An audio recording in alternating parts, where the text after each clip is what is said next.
Vamos ouvir o Pepa? Vamos ouvir o Pepa. Agora vamos falar do Cruzeiro. Vamos lá.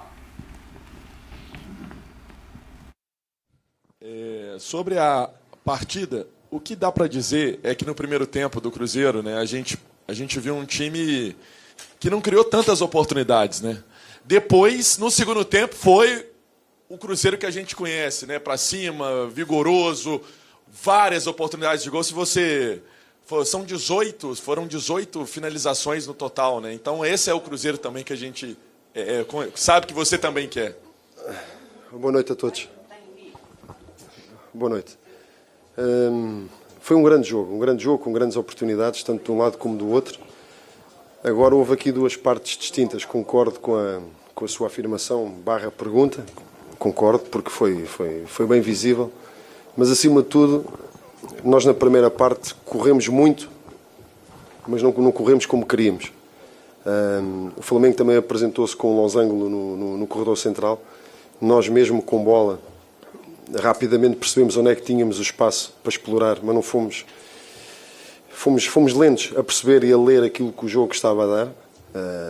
É verdade que mesmo do banco, tentando passar essas informações, não é a mesma coisa.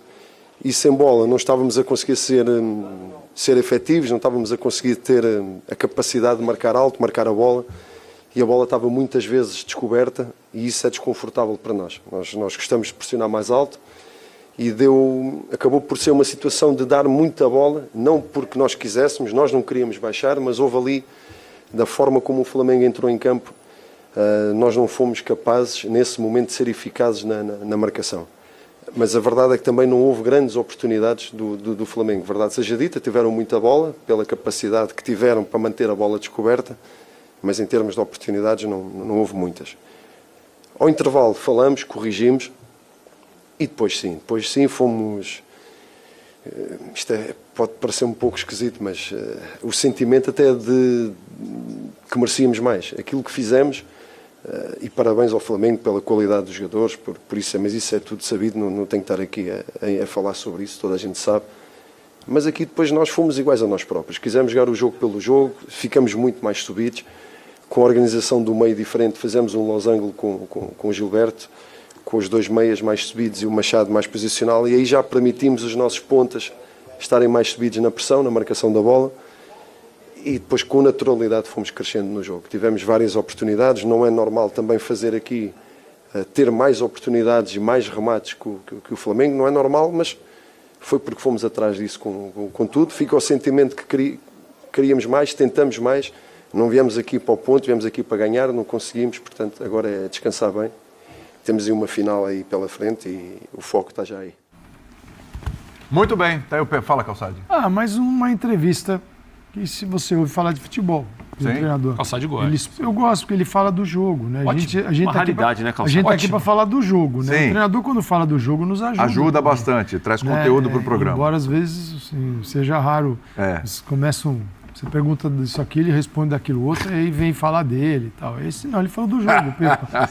É bem legal, cara, assim, ele falando até, criticando em alguns momentos o posicionamento da equipe, tudo, mas ele foi melhor que o Flamengo. Foi. Ele tem menos... Ele está melhor que o Flamengo. Para extrair, mas ele consegue mais do que ponto. aquilo que o Flamengo. Essa é a diferença do Pepa São Paulo e hoje. E o trabalho dele também é recente, mas ele pegou a casa mais bem arrumada, que já veio com o Pesolano, né? Tem uma rota. É como uma corrida de bastão. Não passou para o outro continuou correndo. Não deixou cair o bastão. Não, mas é curioso que hoje, pela sequência, o Cruzeiro tropeçou contra o Cuiabá, um empate contra o Flamengo, jogando melhor. Ele até poderia desviar um pouco o foco para a arbitragem, porque isso é verdade, você tem razão. Decisões de arbitragem, o pênalti para o Flamengo. Acontece numa jogada chamada pelo VAR. Eu achei pênalti, mas é o típico lance que o árbitro está de frente, muito próximo, e não há necessidade de chamar o VAR aí. Então, para mim foi pênalti, então não errou, tá certo? Não, o VAR termina certo. Corrige, mas, de fato, esse tipo de lance não deveria ser, porque eu entendi que foi pênalti, mas é absolutamente normal Seria alguém... um erro crasso se não fosse Alguém marcado. achar, opa, isso aí não é pênalti. O Igor Formiga estava disputando espaço com o Pedro. Não foi um lance absolutamente indiscutível. Então, para mim, esse lance, pela distância do Luiz Flávio, não precisava ter chamado. É que no futebol brasileiro, Breila, nem o VAR confia no árbitro. Isso aí acontece, mas há uma recomendação, e até uma recomendação reforçada de se evitar chamar o VAR toda hora, uma intervenção. Não é que ele não viu o lance, ele já vai com o braço dizendo que não foi nada, olha lá. E tá próximo, tem visão perfeita. E ele viu muito bem uma cavada do Gabigol e Sim, bem, ali foi muito bem o Luiz Flávio. Aliás, que ridículo, hein? E aí, ainda, Bom ponto, acho que é bom a gente falar isso daqui a pouco. Ainda no primeiro tempo, é marcado o impedimento do Gilberto, em que o Bandeira descumpre uma recomendação. É isso. E a recomendação a gente até reclama disso Deixa às vezes. seguir, né? Deixa seguir. Todo mundo correndo pra nada. A não ser que seja algo muito claro. Nada, né? E esse lance seja algo muito claro. não estava impedido, porque o Wesley dava condição do outro lado, e não dava para dizer, nossa, tá totalmente ajustado. Dá para ver claramente o Wesley saindo da posição para tentar deixar o Gilberto em impedimento, e ele não consegue a tempo. E no segundo tempo, teve a jogada do Gerson, pé no peito do Dourado, que poderia. Esse é um lance interessante você falar. Imagina lances semelhantes que o árbitro de vídeo chama. E aí a gente chega naquela história. Nossa, mas a câmera lenta tá ficando cada vez pior. Tá ficando pior. Como que ele ficou em campo? Esse é um lance que se o árbitro de campo vai ao vídeo, o Gerson não ficaria no campo, não. Esse é o lance, talvez, para chamar. Porque é um vermelho quase indiscutível. Esse tem que chamar, Brilho. Não, então, tem que chamar. Então, o VAR não deveria ter chamado no pênalti. Chamou e não chamou para revisar o lance do Gerson, que era para expulsão. Imagine o Cruzeiro jogando o que estava jogando, melhor no segundo tempo, com um a mais. Então eu vejo que em 3 decisões de arbitragem o Cruzeiro foi prejudicado e o Pepa preferiu falar de bola e é legítimo. E a gente tem de ressaltar a boa partida que o Cruzeiro fez, foi superior no segundo tempo. Criou em mais volume que o Flamengo, teve mais oportunidades claras de marcar, mas é preciso fazer o registro de que as decisões de arbitragem não favoreceram e houve lances. Esse lance do Gilberto, por exemplo, era uma oportunidade clara de gol para o Cruzeiro. Você sabe que a pergunta ali, a campanha do Cruzeiro é uma surpresa? Você sabe que é curioso? Porque tirando o Palmeiras, que é uma regularidade incrível, o Cruzeiro é de uma regularidade. Nosso Fogão também. O Botafogo também, bem lembrado. O Fluminense já deu uma osciladinha aqui e ali e tal. Mas a regularidade do Cruzeiro, ela surpreende. Porque mesmo nas derrotas, tirando o jogo com o Cuiabá... esse foi um jogo que não fora foi da bom. curva. Os outros jogos, é um Cruzeiro. Quando perdeu para o Corinthians, foi melhor. Hoje, empatou, poderia ter vencido o jogo. Tranquilamente. O jogo contra o Náutico, inclusive, né, pela Copa do Brasil. A estreia do Pepa. Os 2 jogos. Ele vai melhor. Ele acaba perdendo o jogo numa injustiça. Acontece no futebol, né? Injustiça. Justiça é quando tem problema com a arbitragem e tal. Mas, enfim, o Cruzeiro é de uma regularidade impressionante. Impressionante. É surpreendente. Essa campanha do Cruzeiro é uma surpresa? Pra mim William. Porque aí a gente vai cair na história que, mal comparando, a gente tentava comentar do Flamengo, né? A gente olha para o elenco do Cruzeiro, claro que voltou à Série A depois de 3 anos, é um clube muito importante, um clube gigante. Agora, o grupo de atletas é um grupo de jogadores ou que foram muito bem na Série B, e poucos ficaram, ou que chegaram ao Cruzeiro em baixa. Muita gente não queria os jogadores que o Cruzeiro contratou. Ou não acreditavam mais, ou o recorde recente era um recorde ruim, ou eles estavam em times que não foram bem também. E esses jogadores estão jogando bem, alguns deles. O Marlon faz um belo campeonato brasileiro, o lateral esquerdo. Olha, o Luciano Castanho estava no Guarani. Ele jogou os últimos anos muitas vezes a Série B, tem jogado bem no Cruzeiro. O William, que foi poupado, entrou no segundo tempo, tá bem. Né? Então, assim, no meio-campo, num primeiro momento, o Pepa perdeu peças importantes, o Richard era titular, ele foi citado na máfia de apostas e foi afastado pelo Cruzeiro, era um jogador importante no começo do Brasileiro. O Ramiro teve uma contusão muito séria na semana, não deve mais jogar no ano. Então ele está ainda encontrando jogadores. Olha o que a gente está falando. Talvez ele nem contasse em um primeiro momento. Eu tô pensando aqui, olha o que a gente está falando. Os jogadores que você está falando e como eles eram avaliados fora do Cruzeiro. Sim.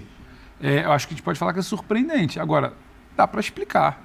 Isso aí não acontece por acaso, porque quando tem aquela troca ali de final de Mineiro, fica, mas como assim o Pesolano vai sair? Foi estranho, já sabia né? que ele ia sair, mas devia ter trocado antes. Quem é o Pepa? Aí tem uma sequência. Vai se buscar o Pepa, porque a diretoria já sabia que ia sair o Pesolano e já estava encaminhando a busca. Ou seja, você tem uma linha de trabalho. Você pode gostar ou não do que o Pepa decidiu. Ah, mas aí saiu, tempo depois foi logo assumir outro time lá da Europa do grupo. Mas você, de posse da informação que esse cara não fica, eu vou buscar alguém que se assemelhe. Ou seja, já tem uma lógica de trabalho. Quando o cara chega, ele recupera. O Cruzeiro hoje sabe como joga. O Cruzeiro sabe jogar até segundo tempo dentro do Maracanã contra o Flamengo. E o Pepa, né, Pedro? Desculpa, até admitiu o seguinte, primeiro tempo a gente não jogou como a gente queria. A gente correu de uma maneira que não queria. Demorou para identificar. E fez um gol a 3 minutos. E foi o que eu falei até, que eu achei que superestimou o Flamengo ali no primeiro tempo. Achei que não seria a melhor postura. Então, até que depois ele fala do segundo tempo, eu concordo. Agora, então assim, surpreende, mas é tranquilo de explicar. O trabalho está sendo feito. Não é que não tá batendo a bola na canela, o goleiro está salvando tudo, então está evitando de perder. Não, não é assim. Tem que você estar potencializando quem ninguém dava nada. Sim. Você procurou, tem uma sequência de projetos. A gente está falando aqui do Flamengo, ruptura, 4, 6 meses de ruptura. Calçado pegou ali, eu nem tinha parado para pensar, em um ano, 4 treinadores. Então assim, ali não, ali você está tentando encaixar. Surpreende pela projeção que a gente acaba sempre fazendo de início. Mas não dá para dizer que não dá. Se olhar, não é fácil de um explicar. campeonato para o outro, Calçado. de um campeonato para o outro, quem é que traz uma história para esse daqui? Palmeiras, Sim.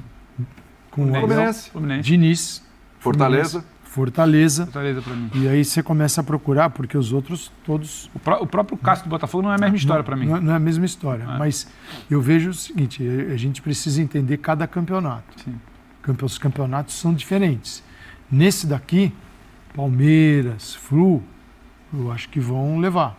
A gente tem que saber até que ponto o Fluminense aguenta várias competições, essas coisas. Mas todos os outros, para mim, correm risco. Risco é do torcedor precisa entender, do Botafogo, que talvez não vá terminar assim, não vá até o final do ano nesse ritmo. O do Cruzeiro talvez não vai melhorar. O do Grêmio. Assim, é preciso ter um pouco de noção do que acontece no futebol. Porque às vezes no início o torcedor se encanta e depois vem a realidade. Fica refém daquilo que E é você mais fez difícil. no começo, né? E ali, o que é bom passa a ser ruim. Você pega, o que o Botafogo está fazendo? É muito bom. Quanto tempo vai durar? Vai ter dificuldade? Vai, porque quando a gente abrir a janela, muita gente vai sair do futebol brasileiro, muita gente vai entrar. E como é que vão ficar as equipes? Pode ser um segundo semestre bem diferente. Então, um campeonato é diferente do outro e é preciso entender isso. Sim. Agora, quem traz o trabalho, isso é muito pouco. Mas isso ajuda demais, né? Claro, já coloca, De um ano pro na outro. frente. Nessa corrida já sai na frente.